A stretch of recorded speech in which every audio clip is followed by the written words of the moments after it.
Hi friends, SIC teacher channel में स्वागत करता हूँ। बहुत इंपॉर्टेंट वीडियो लेकर आए हैं। आउटसोर्सिंग पर हमने कई वीडियोस अपलोड किए, आपने देखा भी होगा। और आउटसोर्सिंग निगम बनाने से लेकर अभी, लेकिन आउटसोर्सिंग निगम बनने से लेकर अभी तक बीच में जो कुछ भी हुआ वो चर्चा का विषय है और उस पर चर्चा होनी चाहिए, क्योंकि आपका इंतज़ार रहता है जो है कि आउटसोर्सिंग में हुआ क्या नया।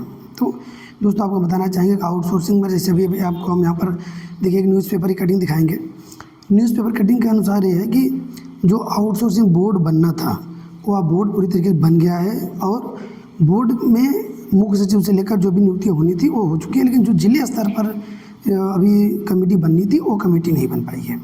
यानी जिले स्तर की जो कमेटी है उसमें अभी समय लग सकता है, क्योंकि वो उस फॉर्मेशन होने पर जो लोकल लेवल की जो कमेटियाँ हैं उसमें भी टाइम लग सकता है। लेकिन जो राज्य स्तर की कमेटियाँ हैं, राज्य स्तर की कमेटियाँ लगभग तैयार हो चुकी हैं। हाँ, उनमें जो नियुक्तियाँ होनी है वो थोड़ा सा उसमें अभी टाइम लग सकता है। जैसे उदाहरण के लिए अगर हम बताएं, कंप्यूटर ऑपरेटर्स हैं, उसमें और भी कई हैं, तो उन सब में टाइम लग सकता है। लेकिन अभी जो है अगर हम कहें तो जो बड़े लेवल के अधिकारी हैं, मुख्य सचिव, अपर सचिव और जो भी हैं, उनकी कमेटियों का गठन जो है सरकार, चूँकि सरकार की प्राथमिकता में इस समय चीज़ें आ गई हैं, तो इसलिए आप कह सकते हैं कि जो आउटसोर्सिंग निगम है वो जल्द से जल्दी बनने वाला, मतलब अपने मूर्त रूप में होगा आपके सामने। लेकिन इस पेपर की न्यूज़पेपर की कटिंग अगर हम देखें तो इसके अनुसार तय हो गया कि अब जो है लगभग पूरा बोर्ड जो है वो बनकर तैयार हो चुका है। तो इसलिए अब हम कह सकते हैं कि जो बोर्ड है वो पूरा अभी इस समय जल्द ही, मतलब कह सकते अभी इस समय नहीं कह सकते, जल्द ही वर्किंग में आ जाएगा। तो थोड़ा सा इंतजार करना पड़ेगा आपको। हाँ, ये चीज़ें ज़रूर है कि कुछ लोगों ने सवाल किया था, सर क्या बदल जाएगा, क्योंकि बहुत हमारे जो आउटसोर्सिंग के लोग हैं उनका एक कहना था, सर चूँकि अभी हम सैलरी बहुत ही कम पा रहे हैं तो हो सकता है कि उनको ज़्यादा प्रतीक्षा है इस बोर्ड की। इसलिए प्रतीक्षा है बोर्ड की कि लगभग 90 विभागों के लोग जो हैं वो इससे जुड़ने जा रहे हैं, 90 से अधिक विभागों में, और कई लाख कर्मचारी हैं जो कि इससे जुड़ने जा रहे हैं। तो प्रतीक्षा होगी। जो स्वीपर हैं, माली हैं, या उस रैंक के जो एम्प्लॉइज़ हैं उनको ज़्यादा इंतज़ार है। क्यों इंतज़ार है? क्योंकि उनकी सैलरी भी 8,000 कोई दे रहा है, कोई 5,000, कोई 6,000, 10,000, 15,000, इस तरह की सैलरीज दी जा रही है। और उसमें अब जब निगम लागू हो जाएगा तो आप समझ सकते हैं कि उनकी सैलरी बढ़ जाएगी। एक जो असुरक्षा की भावना हमेशा रहती है वो भी शायद उसमें जो है ख़त्म होने के चांसेस ज़्यादा रहेंगे।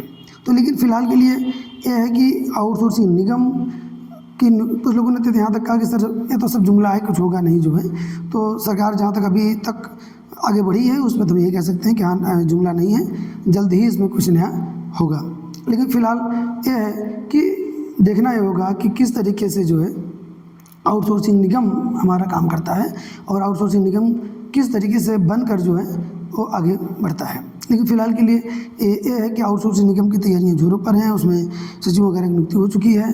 और कई लोगों का जो सवाल थे उन सवालों के भी जवाब यही है कि सरकार बढ़ रही है आगे। जो अंदर से भी खबर है, जो न्यूज़ मिला है उसमें यही है कि सरकार इस पर गंभीर है और इस पर जो है कार्य कर रही है। लेकिन फ़िलहाल के लिए आउटसोर्सिंग निगम आ जाने से कुछ फ़ायदे ही होंगे, नुकसान उसमें क्या है, कुछ नहीं है। हाँ, उन्होंने ज़रूर ये कहा है कि अगर जिनकी सैलरी ज़्यादा है तो उनको हम कम नहीं करेंगे। तो इस तरीके आप समझ सकते हैं कि उसमें जो है कम ज़्यादा का कोई प्रावधान नहीं होगा, मतलब ज़्यादा वालों को घटाने का प्रावधान नहीं है, कम वालों को ज़्यादा हो सकता है। तो इसलिए जो है अभी उसमें मायूस होने की आवश्यकता नहीं। हाँ, इंतज़ार करिए, थोड़ा सा और इंतज़ार अगर आप थोड़ा सा कर लेंगे तो जो है अच्छा ही होगा, क्योंकि जैसे ही आउटसोर्सिंग निगम, जो कि जानते हैं पूरा स्ट्रक्चर तैयार होना है नए सिरे से, तो उसमें टाइम लगेगा ही, जहाँ तक निगम की बातें हैं। लेकिन लोकल लेवल पर चूँकि जिलाधिकारी उसके जो है मेन बनाए गए हैं, तो उनके अंडर में कमेटी बननी है। और लोकल लेवल पर भी अगर जहाँ भी नियुक्ति होनी होगी, चाहे वो नगर निगम हो या नगर पंचायत हो या जो भी चीज़ें हैं, तो वहाँ पर भी कमेटियाँ होंगी जो कि रिकमेंडेशन देंगी, तो उसमें भी थोड़ा सा टाइम लग सकता है। तो इसलिए आप कह सकते हैं कि अभी टाइम लगेगा, लेकिन आएंगे, दुरुस्त आएंगे जहाँ तक है। फिलहाल के लिए नए नोटिफिकेशन के साथ फिर हाजिर होंगे। एक छोटी सी वीडियो आपके लिए इन्फॉर्मेटिव लेकर आए थे, जो कि एक न्यूज़पेपर की कटिंग थी। उस न्यूज़पेपर की कटिंग के आधार पर हम जो है सूचनाएं आपको अभी दे रहे थे। और भी जो भी सूचनाएं होती रहती हैं हम कलेक्ट करते रहते हैं आपके लिए, और कलेक्ट करके लेके आते रहते हैं, समय जो है आपको पहुँचाते रहते हैं। आशा है कि चीज़ें आपको ज़रूर पसंद आएंगी। अगर आप चैनल पर नए हैं तो चैनल को सब्सक्राइब जरूर करिएगा। धन्यवाद।